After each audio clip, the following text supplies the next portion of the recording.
ultra rare, super technique, legendary Super Saiyan Goku is one of the easiest URs to get in the game. So before I analyze this card in its entirety, I'm going to teach you how to get it with max super attack. No, it's easy. I swear, you can do it. I promise. Just sit right here and I'll show you. In the enough talk, time for an epic showdown event, you want to play the epic showdown stage on Z Hard. Everybody has access to the stage, and the entire time I've had this game since November, this stage has been around. The boss is a super technique Goku, but he's really simple, and to prove that, here is me beating him with the first super attack for only 24,000 that hits it super effectively. And then Goku is, well, gonna go down. Now this Goku is going to almost always drop a card. In fact, you could get up to 3 of this card for every time you beat this stage. And this rare technique Goku that you acquire is going to be the starting point to getting this legendary Super Saiyan card. And once you've gotten that to level 60 via one Z-awakening, you can dock and awaken it to that agility super rare Goku using the medals that you see on the screen. And those medals are 10 of the Goku medals, 1 East Kai, 1 North Kai, 1 South Kai, and 1 West Kai. And once you compile all those together, Goku, well, he is going to dock and awaken himself into... Do I have a drum roll? No? Not... there's the drum roll. And once you receive this message from another world, Goku, you can dock and awaken this into the legendary Super Saiyan Goku, using 3 medals that you get from defeating the second stage of that story mode, the Frieza's Chair. As a quick aside, you can get this message from another world Goku one time and one time only from defeating the second stage of this story on normal, 100% of the time. You can repeatedly do the epic showdown stage to continue to farm for that technique Goku. And before you dock and awaken into that message from another world Goku, you can train that Goku with itself to raise its super attack, so by the time you have this thing in ultra rare, you have a max special attack ultra rare super technique Goku. Let's take a look at his leader skill. That is technique type HP, attack, and defense increased by 20%. So he's really only going to benefit full technique type teams or technique heavy teams. But in that vein, you probably want to go with something that is going to grant you technique key +3, like a Jackie Chun, for instance, or a Mighty Mask. So I never really use this card as a technique leader, or really a leader at all. His super attack is the Kamehameha, which means he links with anybody else who has the Kamehameha skill link for their super attack. And it causes huge damage to opponent. Now, huge damage may sound like a lot, but in fact the hierarchy for super attack damage goes like this. First is huge, then extreme is the second level, and then catastrophic and supreme are the third level. They have the same exact level, but their names are different. So while huge damage sounds promising, it's really the lowest caliber super attack there is. Let's talk stats. He has 7,699 HP, which only makes him 11th best as far as technique units go, and even worse, 40th best as far as global units go in the game. His attack stat, though, is 6,374.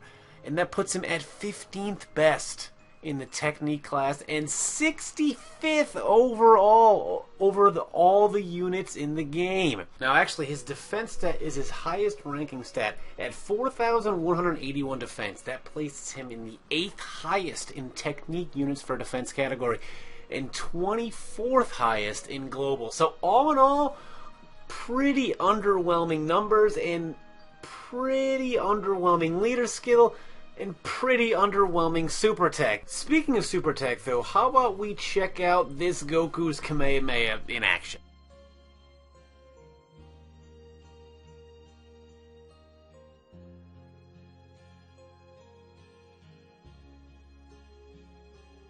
Let's take this opportunity to check out Goku's key, link skills, and passive skills. Now his key meter also underwhelming. From 0 to 6 key, he's at 40%.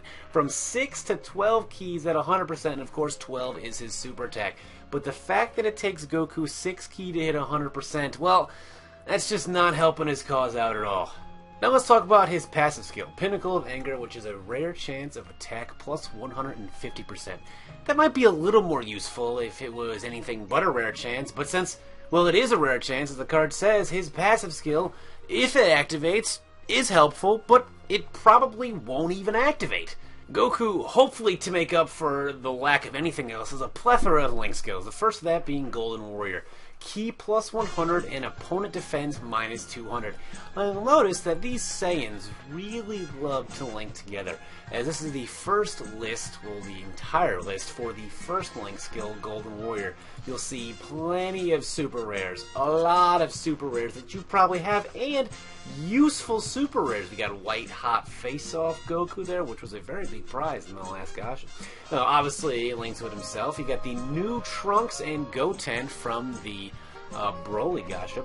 But we got Super Saiyan, attack plus 10%. Not really the best Link skill, but nonetheless a, useful one for boosting his attack. And again, these Saiyans love linking together. As obviously the name is Super Saiyan. They're not going to have a non-Saiyan in there. That would be ridiculous. But a lot of useful cards that link with his Goku. So unlike Bojack, his best link isn't himself. He has a lot of really good links. You got both Brolys in there, fitting him nicely into almost all Saiyan teams.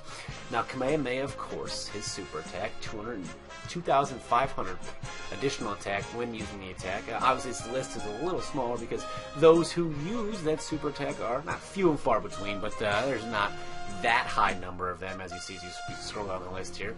A couple Gokus. You get the Dragon Ball Goku, Super Saiyan God Goku, and we actually have cards that haven't even been released yet, but they are in the database, and it links with a lot of other Gokus, and Jackie Chun and Grandpa Gohan. Jackie Chun, of course, gives technique units +3, so that'd be an ideal leader.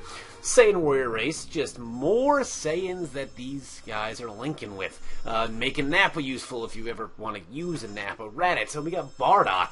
Bardock is a great card in this game, so linking Bardock with Goku wouldn't be a terrible thing, but getting attack plus 700, that's going to equate to about 15%, so, but at max, at a lower level, that stat will obviously, add up to a more of a percentage, because that's just kind of how numbers work. Links of Paragus, making him useful, the other turtles, the all of the family, the Goku family, so Goku, Chi-Chi, Goten, Gohan, and every real variation of them. And Pan, of course, Pan GT, which has not yet been released, but when that does, it'll be able to link with this Goku. So, and of course, Grandpa Gohan, who can forget that, but these guys probably shouldn't be on the same team together. And Blazing Battle, so in case, you're worried about Broly, he can link with a couple of these units to help send Broly to an early grave. All in all, this card isn't very good. Now, it's good because anybody in the game can get themselves an ultra rare.